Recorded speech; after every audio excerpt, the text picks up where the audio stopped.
Okay, I think we will get started here. Again, welcome. Good afternoon. I'm Brooke Peterson. I'm Vice President for your LAI San Diego chapter, so I'm pleased to welcome you to our December program.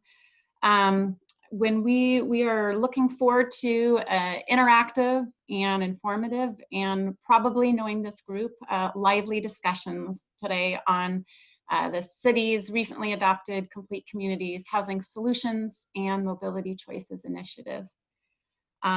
Before I hand it over to Heather Riley, who will be joining us as moderator to kind of set the stage and introduce our panelists, I want to just take a brief moment for a couple highlights. One, I wanted to thank everyone who joined us last week for our happy hour, our holiday happy hour.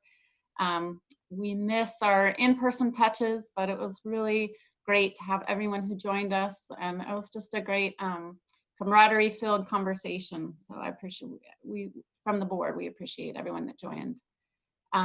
As we look forward to 2021 on our January program, I just wanted to encourage everyone to join us for that. We'll be welcoming new board members, welcoming new board leadership, and we'll also be welcoming and inducting our new members into LAI San Diego. So, and then after that, as Daniel Reeve takes over as Vice President and doing our programs, we'll be looking forward to bringing you a lot of good programming and continuing what we offered you this year. So with that, I want to thank you again, and I'm going to turn it over to Heather Riley to take it and run with it from here. Thank you, Heather. Thank you. So I'm not going to waste a lot of time going through introductions. I think hopefully everyone on the panel is well known to the members of LAI. And I think Brooke's right. I think this will actually lead to a pretty significant discussion, and I'd rather leave more time for that.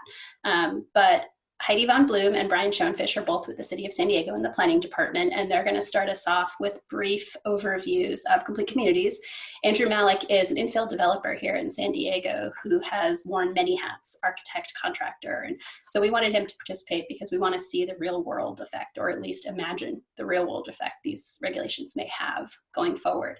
So before I turn it to Heidi and Brian, for those of you who aren't familiar with Complete Communities, the whole entire program is part of what the city looks at as a whole. There are 4 pieces to it: housing solutions, mobility choices, play everywhere, and infrastructure now.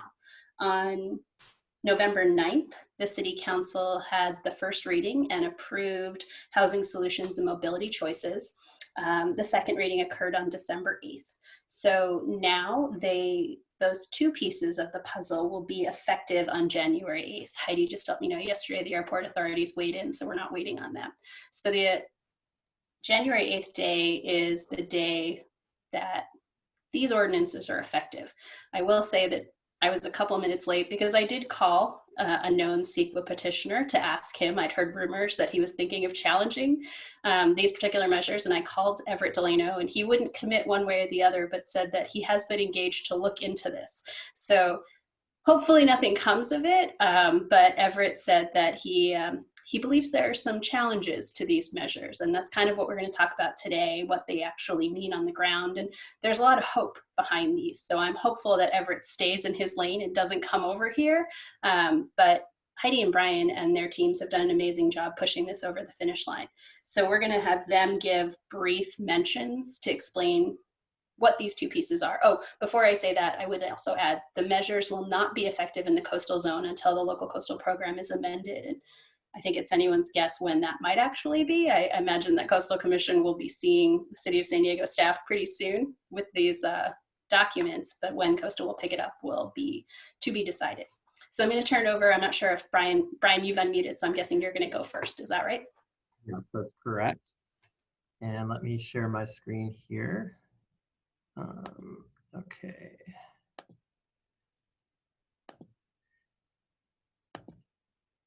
Can everyone see that? Okay, great. Thank you. Thank you. I'm Brian Schoenfish, Program Manager in the Housing Implementation and Policy team with the City of San Diego Planning Department. Thank you for joining us this afternoon. I'm going to briefly walk you through the Complete Communities Housing Solutions Program, and I'm also going to briefly mention a few of the other initiatives that we've recently brought forward relating to housing as well, because all these are acting together to help address our city's housing needs. Okay. One of the main reasons for bringing forward all the city's recent housing initiatives, including the Complete Communities Housing Solutions Program, is that we are simply not producing enough housing to keep up with both current and future demands, especially affordable housing. Beginning in 2021, the city has the ambitious responsibility to plan for and to facilitate the construction of 108,000 additional housing units over the next 8 years to meet our housing targets. Given the current average of between 4,000 and 5,000 units being produced in the city each year, this means that we need to more than triple our housing production average. So right now, the challenges that are before us are greater than ever before, and we understand that the old incremental way of doing things will not result in us meeting our housing targets or in meeting or solving our housing crisis. In order to help achieve the city's housing goals and to ensure there is sufficient housing for all San Diegans at all income levels, over the past several years, our staff has worked with many stakeholders to help develop new and innovative solutions to reduce barriers to housing development. In fact, since 2014, the city has enacted an unprecedented number of housing-related reforms to begin to move the needle in the right direction so that we can address the housing needs for all San Diegans. I'm now going to briefly go through those actions, and then I will highlight some of the most recently adopted and innovative ones, including Complete Communities Housing Solutions. I will go through these in chronological order and highlight some of the more innovative ones, starting with the Affordable Housing Density Program, which has been one of our big success stories. This became a model for state legislation, AB 2345, which was adopted this past year. This program allows for a 50% density bonus increase and up to 5 incentives. Next is the Affordable Infill and Sustainable Expedite Program, which has also been a big success. This program significantly reduces the discretionary review process for eligible development projects. There were also a number of ADU, accessory dwelling unit incentives adopted over the past few years, including the waiver of fees and the elimination of parking requirements. We also adopted a micro unit density program. Other initiatives adopted over this time period include the allowance for live-work units and commercial flexibility, as well as streamlined CEQA review for projects that are consistent with the densities established by the existing zone, community plan, or general plan, for which an EIR was certified. We also had development impact fee deferrals, which allow the city to issue permits prior to the payment of the development impact fee for a maximum of 2 years. Moving on. We also rolled out a new expedited municipal code update process in which stakeholders and the general public can easily participate by submitting item requests directly through our new online portal, which is open right now. We also made a number of significant amendments to our municipal code, including allowing permanent supportive housing by right in citywide zones where multifamily housing is allowed. Another very unique amendment that we made to the municipal code is that we allow infill development on sites which are already partially developed to occur by right, so long as there is remaining capacity on that site. So this is something very unique to the city of San Diego. An example would be if there's a shopping mall parking lot and there's additional capacity that remains, a developer can come in and actually build housing on that parking lot without amending the permit for the development that's already on the site, and this can occur ministerially. Also in 2019, we created 6 new mixed-use zones which permit, rather than mandate, a vertical or horizontal mix of employment and residential uses. This was the first transition to floor area ratio-based zoning outside of downtown San Diego, with the highest densities and intensities outside of downtown. These zones are to be applied through our community plan updates or individual rezones.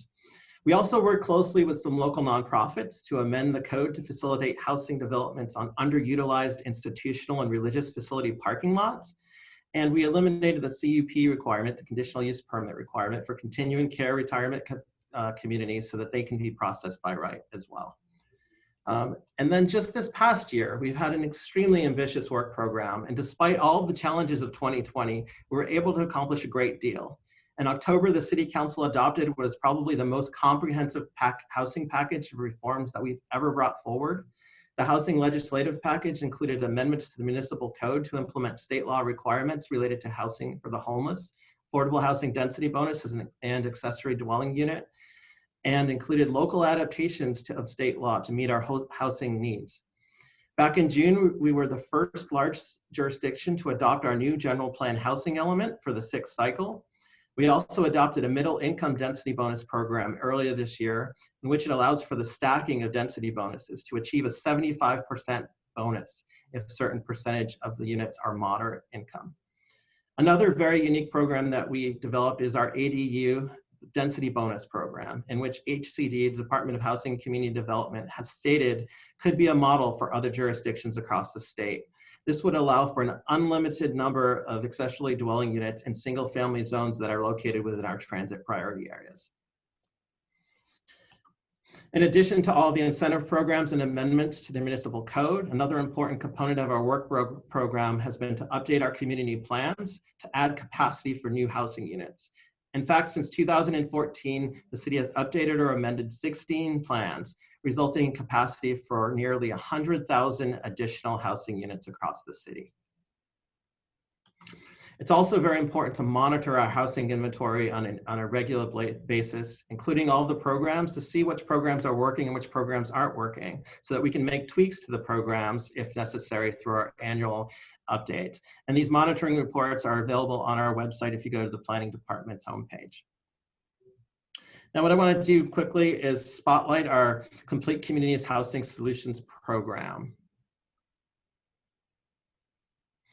Complete Communities Housing Solutions is a new optional opt-in density bonus program that was recently adopted by the City Council and is intended to help remove regulatory barriers to housing at all income levels, with a particular focus on low and moderate income housing. This program includes the city's strongest affordable rehousing requirements for any mixed income development. This program is also unique in that, in addition to focusing on the construction of new affordable housing, it also includes a focus on the preservation of existing affordable housing units.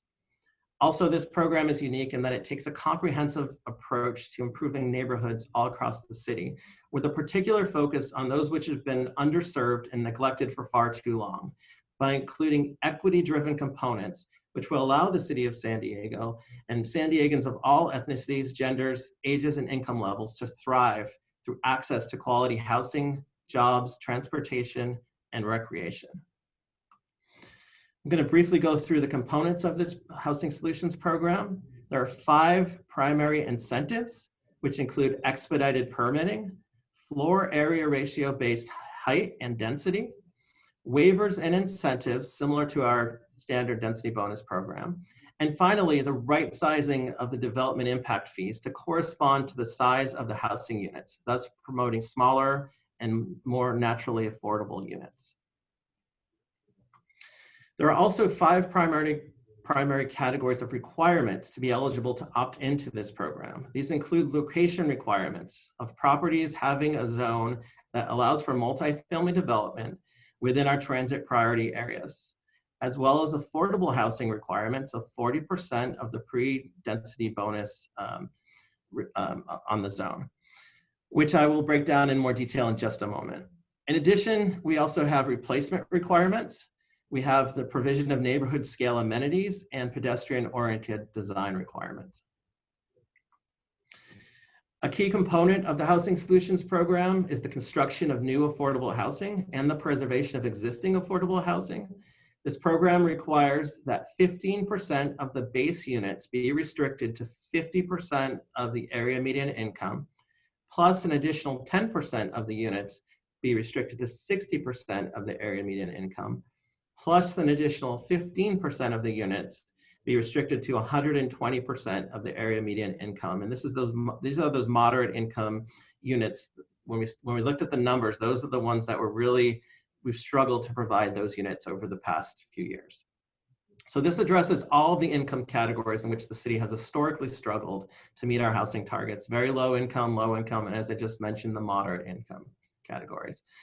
This program also requires the replacement of any existing covenant restricted or naturally occurring affordable units if any are present on a development site. And finally, it also includes a new funding source for the preservation of affordable housing, which I will discuss in just a moment.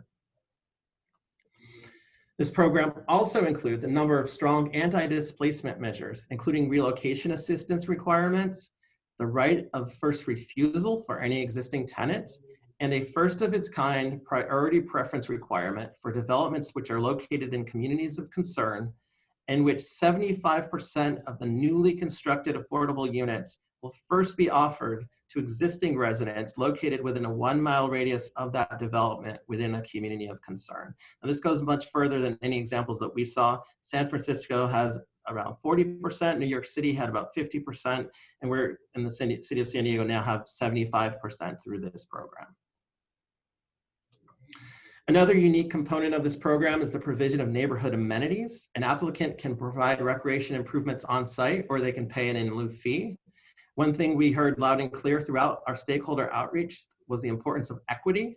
Therefore, half of the funds collected through neighborhood amenities will be directed towards improvements within our communities of concern. Many times, these are the communities that are currently not seeing those types of investments. And it's important to point out here that the types of amenities that we are talking about through this program are the small neighborhood scale improvements. They're not new roads or road widenings or bridges. These are pedestrian scale improvements. An example would be what we recently did in the Broadway Heights neighborhood of the Encanto community.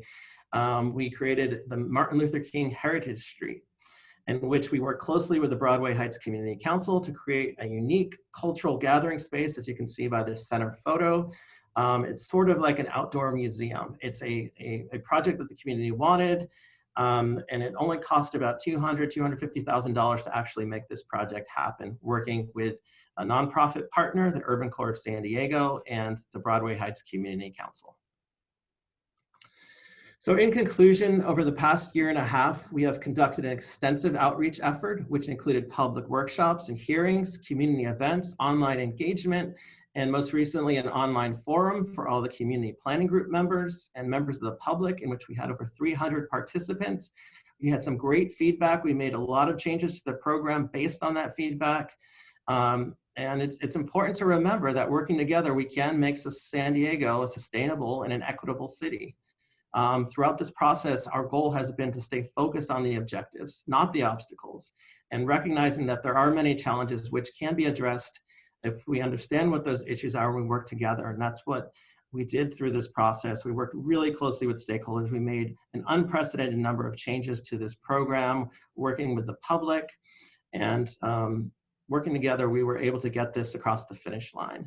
So it's anticipated that this Complete Communities Housing Solutions program can play a transformative role in building vibrant communities that empower all San Diegans to thrive and help us meet our housing targets.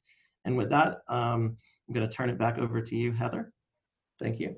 Thank you. So we're not going to take questions now, but I would encourage this group. It says there's 77 of us, and I know many of you. I would encourage you guys to type your questions into the chat, because once Heidi's done, we'll start with the questions. We'll give Andrew a minute to introduce himself, and then we'll start with the questions that we already have prepared. But I imagine there'll be some from you guys. So if you want to start typing them in, we can start organizing them. Thanks. Go ahead, Heidi.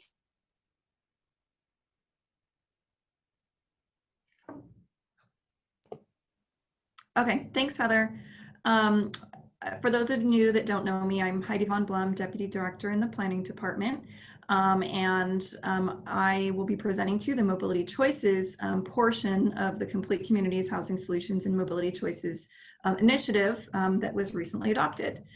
And I just put my email address on there in case anybody has any questions that aren't answered during this meeting, and you can feel free to follow up with me afterwards. So Brian talked a little bit about the equity components that we've incorporated into our initiatives. I want to start out my presentation by identifying, going back to what Brian was talking about, is for mobility choices in particular, but also wrapped up into housing, is that we really want to create initiatives and policies that address the existing inequities that we have seen in our city in terms of infrastructure investments, and as well as also availability of housing and transportation choices. We also want to see that these equity goals are aligned with our climate goals as well, which in our particular jurisdiction very conveniently align. So I'll go into a little bit more of that as we go through the slides. But starting out with identifying some of the problems with our existing system, was that under our current development impact fee program, we've seen less than 5% of development impact fee funds invested in communities of concern. And as you can see on this map here, the hatched purple areas are communities of concern, and they're primarily and in fact solely overlaid over blue areas on this map, which are also the areas of the city that are located closest to transit. And so when we invest in areas that are communities of concern, we are also investing in areas that support active transportation infrastructure that leads to reduced greenhouse gas emissions reductions throughout the city that are aligned with our climate goals. This also pairs with the Housing Solutions Program, which provides these additional incentives to be building housing where we want to see it most within our jurisdiction. And as Brian mentioned, there's a new two new fees, one through the Housing Solutions Program, which is the neighborhood enhancement fee. And there's also a new fund, which I'll go over in the later slides, for an active transportation in lieu fee that are available to be spent on neighborhood enhancing infrastructure as well as active transportation investments within our areas located close to transit, with at least 50% of the funds being required to be spent where they are needed the most in communities of concern. And just to give a little bit more background through some images, I'm just going to run through a couple of slides that shows the disinvestment versus the investment priorities that we've seen under our existing system in the north of the city versus the south of the city. And so the way that we've presented this is that we currently have one city with two realities in terms of our infrastructure investments. So a picture on the left here is example of pedestrian facilities in the south versus pedestrian facilities in the north on the right of the screen. Same thing for bicycle facilities on the south versus bicycle facilities in the north. And then transit infrastructure as well, bicycle facilities in the south, transit facilities in the south and transit facilities in the north. And really what we want to see is we do not want to have a city of one city and two realities. We want one city and one system. And so with that premise in mind, that's really one of the core principles that we kept throughout the development of this program and ultimately through adoption. As I mentioned before, when we talk about equitable investments and prioritizing investments where they are needed the most, this also perfectly aligns with our climate goals, as well as overall fiscal responsibility in terms of getting the greatest return on our investment in where we are investing infrastructure and how many people that infrastructure is serving. So an example on the right is a mile of bike lane in a more lower density area located furthest from transit. The picture on the left shows more population located in a smaller area, and we see that same mile of bike lane in one land use scenario can serve up to 40,000 people, and in another land use scenario it really reaches less people. When that active transportation infrastructure reaches less people, that means that we are not investing in the areas where we are going to get the greatest return on our investment in terms of overall reduction in vehicular travel throughout the city. Another important component of mobility choices is really to complement housing solutions as well as all of the other housing incentive programs that Brian highlighted. When we took the state law requirement of SB 743, which requires all cities by July 1st of this year to adopt a new CEQA significance threshold to focus on the reduction of vehicular miles traveled, the guidance that we have from the state of California was to take we take our best available data from SANDAG modeling forecasts and looked at where we are today with our currently most VMT efficient areas. And on this map, in the green bubbles, those are the city's transit priority areas. But you'll also see yellow hatching that covers 67% of our transit priority areas. Those areas without mobility choices would not have been automatically screened out from additional burdensome environmental review.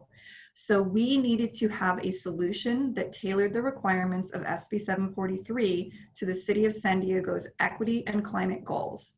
And if we had a straight application of SB 743's requirements, it would actually be the opposite of implementing the city's climate goals, because what we want to see is we want to see streamlined development occurring in these transit priority areas, and we want to see commensurate investments occurring there as well.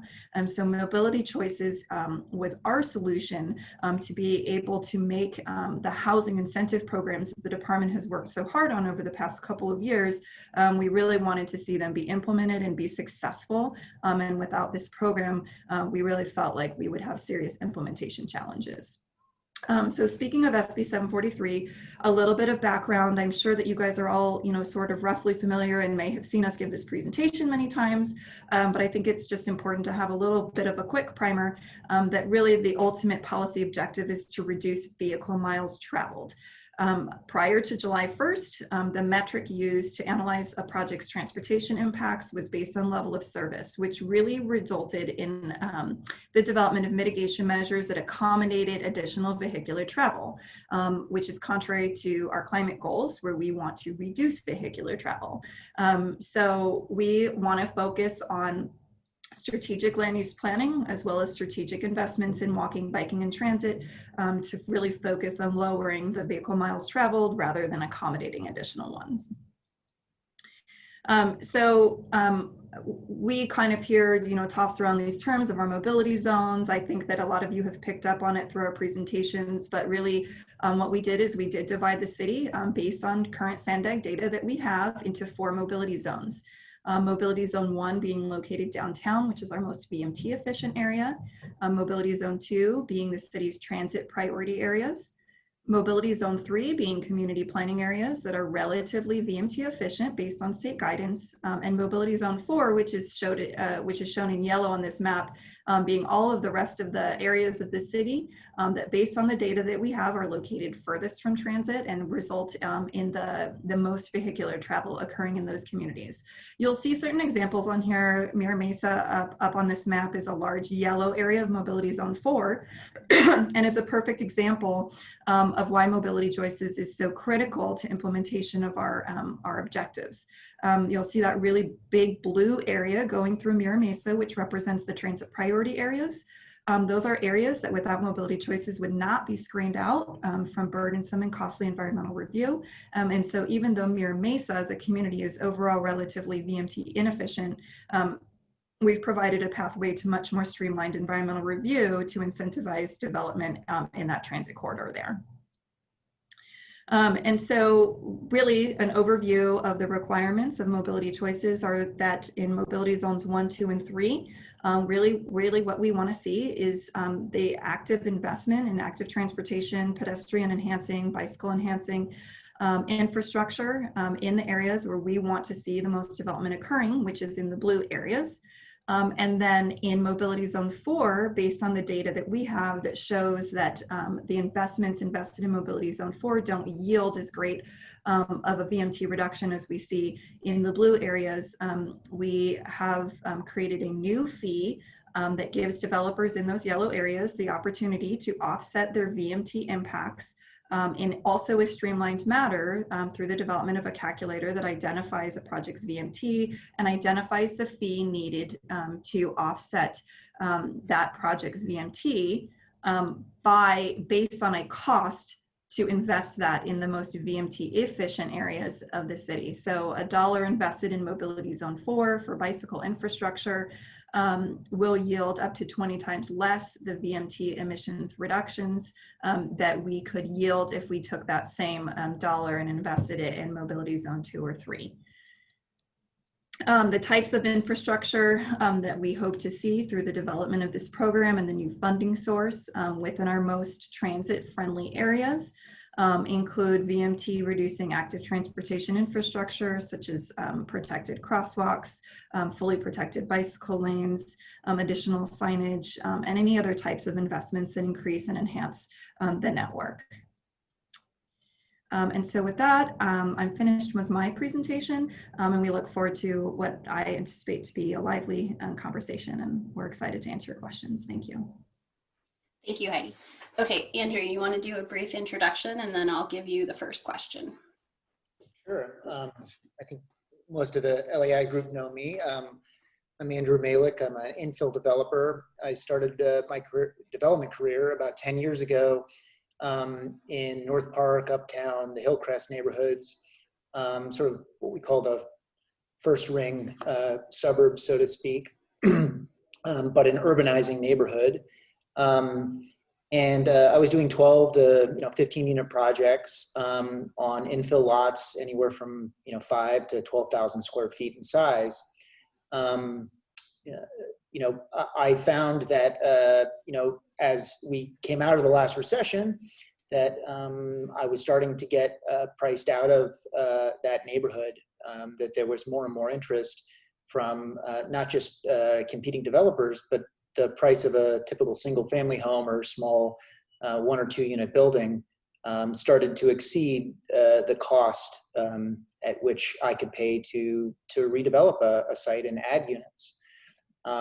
So here we are, and Complete Communities, I think, addresses those solutions, and I'm ready to talk more about it. So now that it's been defined and now that it's across the finish line, the first 2 pieces, housing solutions and mobility choices, as an infill developer, what are the ones that are attractive to you? What are the pieces that you have either already designed projects around or you anticipate will be the most helpful to you? Yeah, I mean, I think the way to answer that question is to understand the problems that I was having. And sort of they fit into 3 categories. When I was looking for development properties from an acquisition standpoint, I was looking primarily in places where I could compete against sort of the existing market condition. So the example I initially gave was sort of, if I can put 10 units on a site that has a single family home on it, I can probably afford to pay more than that single family home buyer. So that was the case, 10 years ago. Today, I can't do that anymore. And so I needed to find those zones which allowed me to put higher density. So I started looking at the commercial corridors and sort of underutilized pieces of land on the commercial corridors that had a higher base density. And so Complete Communities actually doesn't address the commercial corridor condition because those densities are already fairly high. It addresses that other condition, which is sort of that middle density, or that the density that's about 29 dwelling units an acre, where I had a hard time competing against the single family home buyer. I think that probably answers your question, but yeah, that's where I'm focusing now is on those sort of middle and medium density sites. Yeah, because in theory, the transit-rich commercial corridors are sort of already addressed by the other pieces that Brian talked about, the TOD, the community plan updates, and that was supposed to address those pieces. This is supposed to be the in-between. But that leads us to the last question, or the next question is, what about everybody further outside? So as an infill developer, Andrew, you focus on those areas where redevelopment is happening. There's not much, but there's still some open land in the north and the south. And those were zone 4 we just saw under mobility choices. So they're going to be expensive. And I have to imagine some of the members of this group, some of my clients, the larger developers, or even some of the smaller ones who might only be looking at 5 homes out in Rancho Bernardo. How did those developers react to this, Brian or Heidi? Was there consternation? Was there eventual buy-in? How were those conversations? I guess I'll start and others can jump in. We've worked closely with a lot of the stakeholders in the industry, as well as in the public. We had a number of forums, and we made a lot of adjustments to the program. But This program is not a one-size-fits-all program. There's part of the reason why I walked through all of the programs that the housing incentive programs that we've adopted over the last few years is that there are many options. We wanted to put a menu of options available. This program is not the perfect program for many sites, but I think what Andrew mentioned is this is sort of that medium kind of in between, smaller size lots, lower to medium densities. That seems to be the sweet spot for the Complete Communities Housing Solutions Program. We work closely with consultants. We had KMA and City Thinkers. We did a lot of site testing throughout the process, and we think that this is a well-balanced program for certain sites. In total, when you look at the menu of options available and you look at all the other programs that I mentioned, I think that's what's really going to help us meet our housing targets. There's not any one perfect program.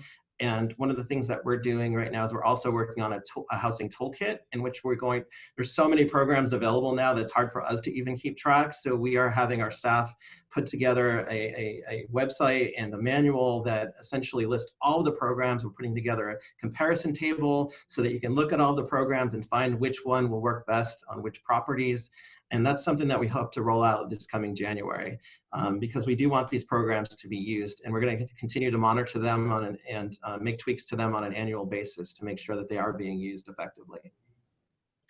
So I'll just add, with respect to mobility, obviously it wasn't without controversy, especially with respect to the addition of the new active transportation in lieu fee in Mobility Zone 4.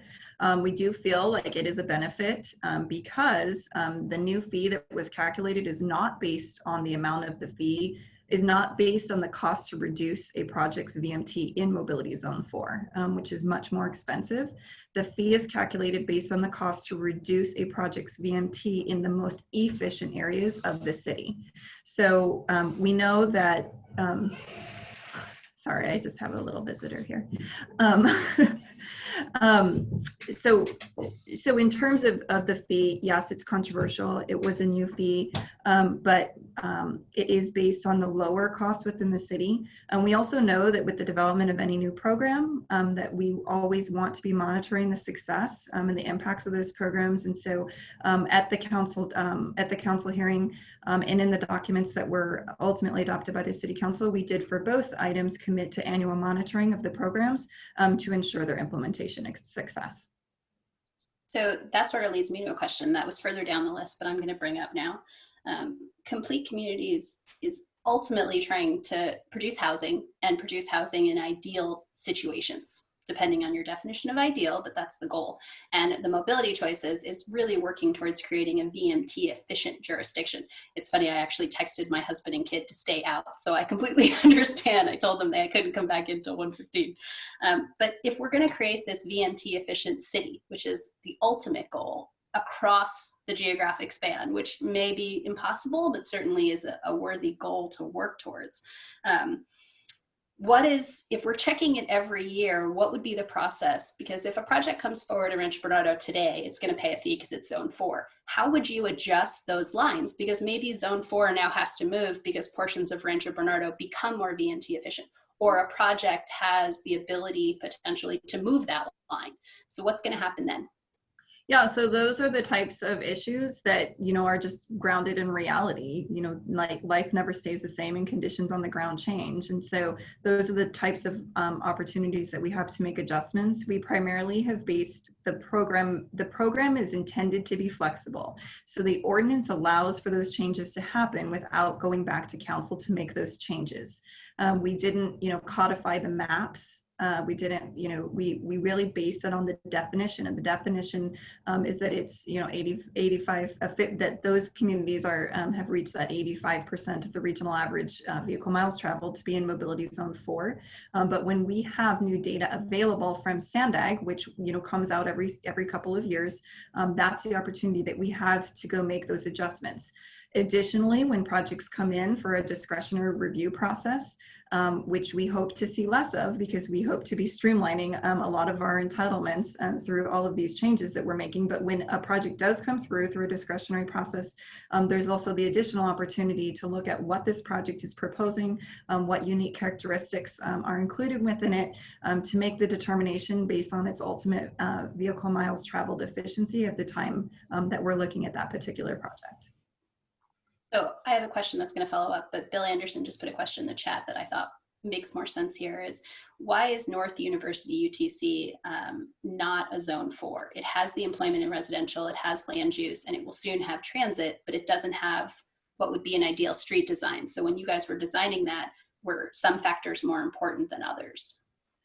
So the determination of the mobility zones is strictly based on the aggregated data of the vehicle miles traveled metrics that we have available from the current SANDAG modeling data. In terms of whether it should have been a zone 4 or it should have been a zone 3, that is just based on the aggregated data.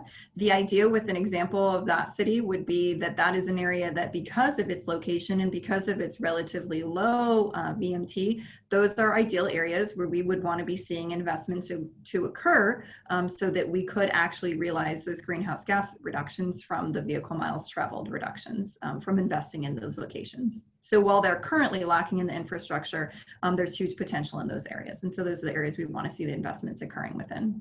Sure, that makes sense. So the answer before that, you said the discretionary, which we all hope to see less of. I mean, quite frankly, probably everyone on this call, we get called when there are discretionary projects. Most people don't hire me or my firm when there's a ministerial project unless they're just clearing to make sure it's ministerial. So the discretionary still tends to be my wheelhouse.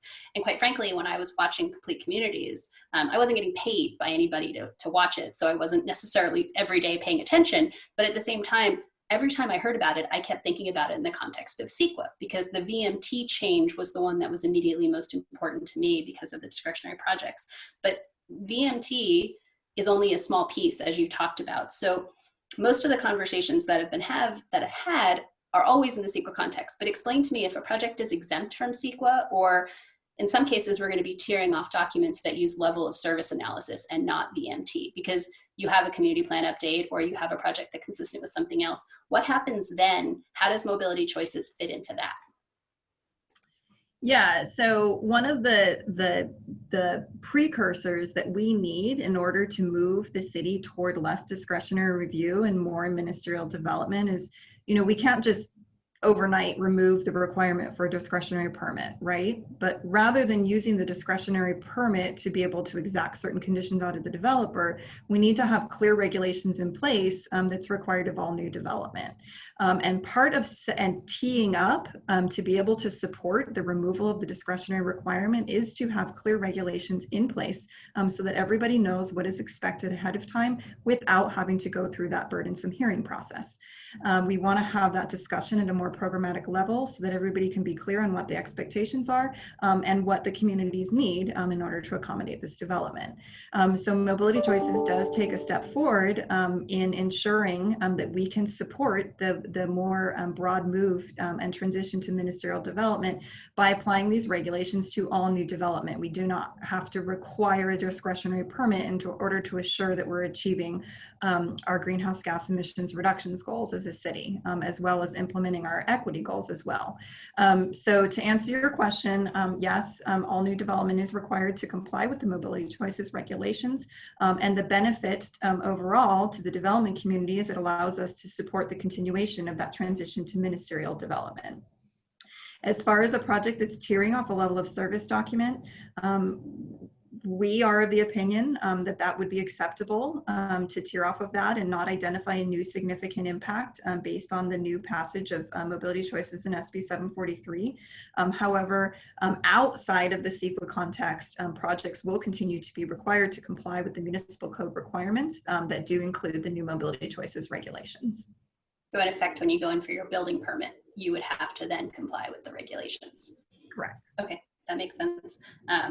So I'm going to go to Brian because there was a question in the chat that I honestly don't know the answer too, so I'm curious. It's from Forrest Greenwald, and the question was, how are you calculating the pre-bonus units with this shift to FAR? So if today there's a piece of property with a 1.5 FAR, and after complete communities, now it's a 4 FAR, where do you set your number to create your pre-bonus units on that site to then calculate everything after that? Okay, great question. So there are two methods of calculation that we included in the ordinance. If it's outside of either downtown or one of our new mixed-use zones, which are FAR based, then there still is the dwelling units per acre, and that's where the calculations occur. So it's again based on the zone, the current zoning, not the post density bonus zoning. So that's where the requirement for the affordable units the calculations are based. If it is within either downtown or one of our mixed use zones, which is an FAR based zone, then we have within our regulations, I won't go through all of them now, but there is a formula that is in section 143.1002 right up front of our regulations, and talks about how to do the math to calculate that. And we can talk offline if you have any specific questions regarding that. So Andrew, the real world implications of this are to be seen. Obviously, you know, we all hope that housing solutions is going to get us more development. Do you foresee, I know you're talking about the 29 dwelling unit per acre, do you have a neighborhood in mind? Like, are you already looking at sites to chase sites where you think this is going to have a significant move the needle impact, or is it still mostly hypothetical to you and others you've talked to? No, it's I guess I am studying specific sites. So let's take North Park, where I do a lot of work. Wherever there's a boundary with another community plan, you have different rules, you have different fees. So for example, in sort of the North Park community plan, you have a certain set of development impact fees. In City Heights, which is literally right across the freeway, you have a different set of fees. You also have a different process in City Heights. Nearly all projects are discretionary in City Heights. These were obstructionist measures to maybe protect, from gentrification and these sorts of things. What Complete Communities does, which is so clever, is it preempts those conversations of gentrification with all of the other protection measures that are in place. A minimum affordability requirement so that it mandates a certain amount of affordability, and sort of the spreading of parks fees to underserved communities.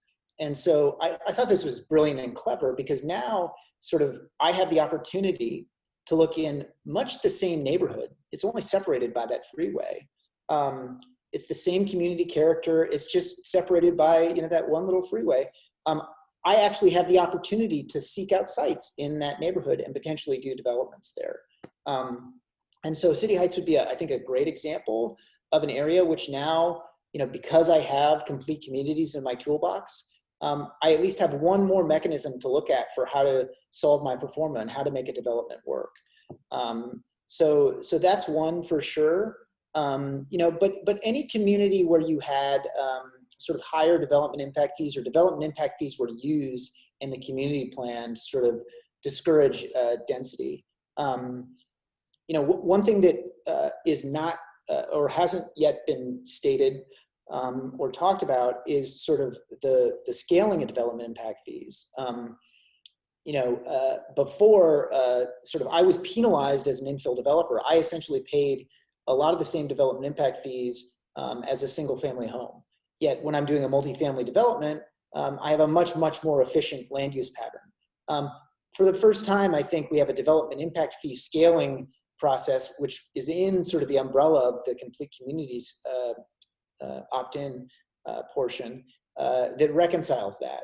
And so actually, if I build smaller units, I'm actually incentivized to build smaller units financially. And so it helps me solve my pro forma to build more housing.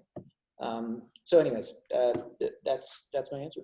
I just want to give a little plug, Andrew, that although that's only currently available through the opt-in incentive program, stay tuned, because that's one of the items that will be is part of the Infrastructure Now component of Complete Communities, is to right size the diff to the amount of the impacts that a development has.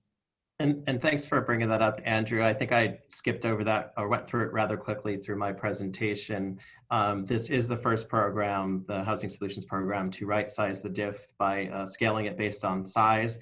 And also, this is the first time in the city in which we are actually waiving the development impact fee for all covenant-restricted affordable units and for all micro units. So any units less than 500 square feet, we are waiving the diff through this program, again, to encourage more naturally affordable and covenant restricted affordable units.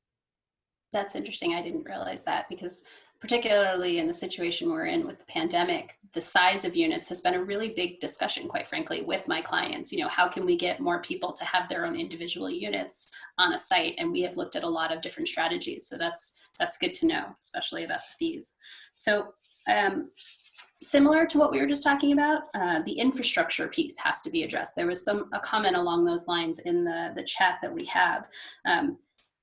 How is Complete Communities supposed to increase density in areas where there may allegedly be ineffective infrastructure? You know, some of the communities where we're now not the ones that are the transit rich necessarily, but the 29 dwelling unit per acre, there's concerns about infrastructure, and that tends to be what we hear from the NIMBYs when we do have discretionary projects in that neighborhood. Hopefully now we'll all be ministerial and we won't have the NIMBYs involved. But what is the city doing with that infrastructure? I understand we're talking about the diff changes, but what's the piece to fix that next? Yeah, so I think Andrew will have a lot to add to this conversation as well. But as I mentioned, you know, for Infrastructure Now, we're looking at moving toward really looking at our city as one city.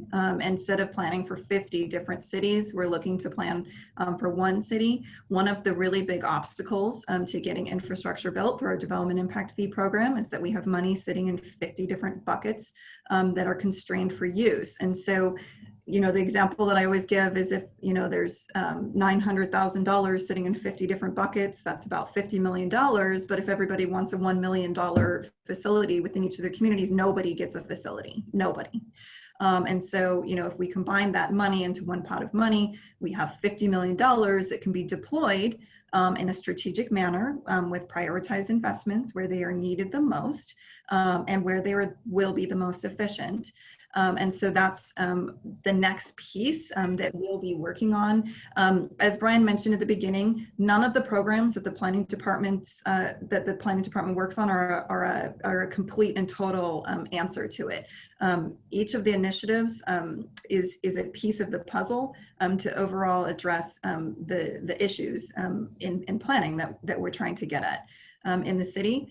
Another aspect of infrastructure, which I think Andrew will, you know, have some more lively discussion on, is that there has been this notion that, you know, a home in one location has the exact same infrastructure impacts as a home in another location, when actually the cost to bring infrastructure to development really depends on the density of that infrastructure. And so when we look at the size of the unit, the average number of people that we could expect to be in that, those are areas where we have an opportunity to really right size our development and begin to address a lot of the infrastructure deficiencies in our system. Do I get to talk now? I get so frustrated with this comment. I hear it a lot that you know, infrastructure first. We need to solve our infrastructure problems before we build housing. And I think that that's a very narrow-minded view of how a city economy works. You know, we need to provide housing for our youth that is our workforce. And if you can't do that and you can't generate a local economy, you make your infrastructure problem worse. So the graphic that I thought was really compelling that Heidi showed was sort of, you know, the bike lane example where, you know, 4,000 people shared a mile of bike lane, you know, in a sort of suburban area where 40,000 people would share that same bike lane in an urban area. We're not just talking about bike lanes, we're talking about streets, we're talking about water, we're talking about sewer, we're talking about, you know, power, and all of these utilities and all of these resources are shared far more efficiently in an urban context. And so this idea, is we have an imbalance right now of how our infrastructure funds are distributed. The urban areas are subsidizing, are paying for less efficient areas that are out in the suburbs. And as a developer who's just trying to provide housing, I think that that's unfair because I have to pass, those costs on to my residents, and everybody complains, why is housing so expensive? Well, that's part of the reason, is because there hasn't been this recognition until recently that, hey, I'm building something more efficient. I shouldn't have to pay the same fees as that place in the suburb. And so there's one other point I want to make here, and that is just sort of this idea of, property taxes. If I take a single family home and let's say under complete communities, I replace it with 20 units, okay? Chances are that single family home was purchased by the existing owner in the 60s or 70s for $60,000. Their property taxes that they're paying on that home, roughly $300 or $400 a year, whatever they might have been. Nothing in the grand scheme of things. When my building comes in and I've got 20 units there, all of a sudden the land, the increase in property taxes on my one developed has increased exponentially, right? And so that's more money that goes into the general fund. Okay, so like this idea that infrastructure has to happen first, no, it's the other way around. Allow me to put more money into the general fund by redeveloping. Once there's more money in the general fund, then there's more money to pay for infrastructure. So it just seems like a backwards argument to me. The chicken and the egg argument, that's how it always comes up. And quite frankly, I wish we had you come testify when we did One Paseo for Kilroy, because that was the answer we kept hearing, is we couldn't put all those people there because there was no transit there. Well, no one's going to put transit there until there are people there. And it's the similar argument. You have to have a start. And I think the city is doing a really admirable job of trying to encourage the housing, which should be a first priority. People need to have homes. So as someone who represents developers, I appreciate that, because I'm hoping these solutions, I have heard the criticism, it's piecemeal. Well, unfortunately, it has to be done piecemeal. We can't change everything all together at the same time. And I think the city is doing a really good job. Russ Haley put a question in there, though, that I do want to ask at this point. The draft active transportation in lieu fee calculator, does the fee really come out to $23,485 per dwelling unit? I'm going to guess that's for zone 4. Is that correct, Heidi? So the fee only applies in zone 4, so it would be on zone 4. The answer is that it depends on the location within zone 4. There's areas of zone 4 that are much more BMT efficient than other areas. So while I don't know which parcel was placed Sure. into, I don't think it's out of, it may not be out of the realm of possibility that is the calculation that came out for one. But there are also parcels that are located much closer into, access to services and transit that would not have that same. It's very parcel specific. It's based on the census tract level. It's not based on the overall community plan level. So the information that's being pulled from the SANDAG data is at that census tract level, depending on the overall efficiency of the area. So Ann Wilson had a sort of math question too that I want to ask before we run out of time. What if a market study area shows that rents at 120% AMI are not feasible? Would that piece of housing solutions be waived, or would it stay and you just have to do it anyway? So it's up to 120%. So it can be the very low or the low, anything below 120%. At the end of the day, those requirements cannot be waived. Again, it's a total of 40% of the pre-density bonus. So it's 15% up to 50% AMI, 10% up to 60, and 15% up to 120. But again, it's up to 120. And that's why, again, there's a menu of options. There's a lot of different programs. This program may not be the right program for all projects. That's why you have to kind of compare, and we will create that comparison table hopefully by January, so you can look at all the different programs which are available. I'm going to ask the last question to Andrew, if I may, and then I'm going to ask anybody else to put stuff in the chat, because we're only supposed to have a minute left, and I'm hoping we'll go a minute or two over.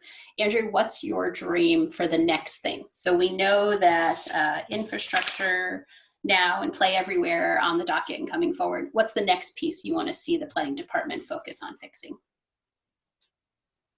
Well, I mean, Geez, that's a tough one. I mean, I will have to say honestly, and I want to commend the planners here today and everybody that worked on Complete Communities. I mean, what an ambitious program this was, and to get this passed, I think, is something that we as a city should celebrate. It's the first thing that reconciled, you know, those really, really difficult conversations, social equity, environmental concerns, and sort of economic realities. I can't think of a more comprehensive piece of sort of legislation that our city has done ever. And so it's really hard to imagine something that that does better than what this does. I will say that what was politically possible to get this version of Complete Communities passed, it remains to be seen how many people will opt in. There were fairly high affordability constraints that, as far as I could tell, really weren't workshopped with housing producers, the Housing Commission, and just generally the industry stakeholders. It sometimes may take time to prove that this isn't widely being adopted or opted in, people aren't using it, to prove that, you know, that's a conversation we need to revisit. So I would say, you know, that's something I'm looking forward to, because this could really, really help housing production if we did sharpen our pencil a little bit on some of these affordability requirements. So I'll leave it at that. Well, I invite anybody who's on the line to include in the chat or email me, hriley@allenmatkins.com, and I will make sure that I send it over to our friends at the planning department, because I have to imagine there's a lot of really amazing thoughts. There's one from Pam Hamilton Lester in the comments about military sites, and is the city having discussion with the feds about requiring military to do park and rides throughout the city on available sites to help meet climate goals. Something like that could go to the federal level would be interesting conversation to have, I imagine. From my own experience, I know the feds are super difficult to work with, particularly the Navy in the middle of the city. But I think there's probably a lot of really good ideas out there that could be funneled over to the city, because I think the ambition is there. And given the new mayor, 5 new council members, I think there's a lot of potential for exciting new ideas that could be engaged in the city. It's 1:01 now, so I want to stop. I don't want to keep everybody much longer than we were supposed to. Thank you, Heidi. Thank you, Brian. Thank you, Andrew. Thank you to Brooke and Danny for putting this together. I hope everybody learned something. I know I did, and have a good day. Thank you. Thank you.